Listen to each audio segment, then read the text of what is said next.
Good morning. Today we're in Acts chapter 7, verses 30 through 38. Stephen continues with the story of Moses.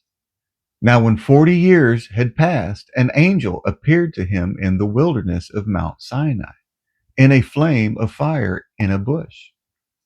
Think about that.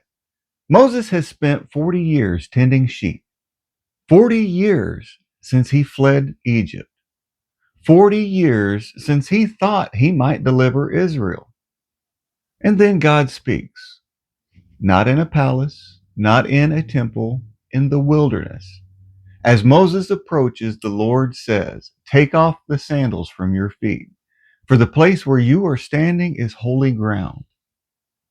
Why was it holy? Not because of the dirt, not because of the location, because God was there.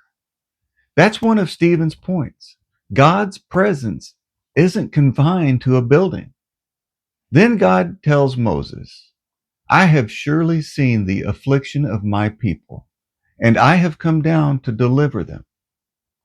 God saw, God heard, God cared.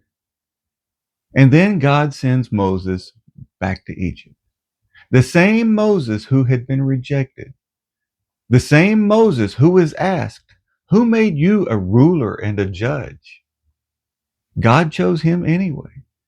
Stephen says this Moses, whom they rejected, was this man sent as both ruler and redeemer. There it is again.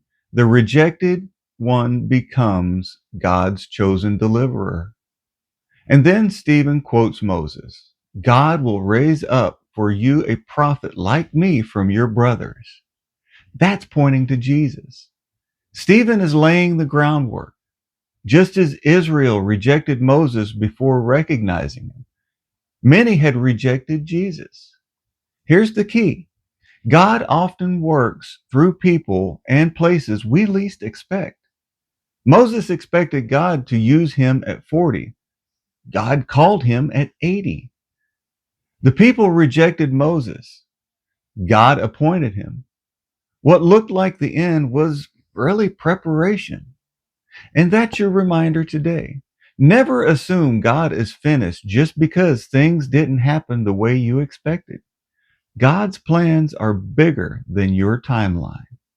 Thank you for watching.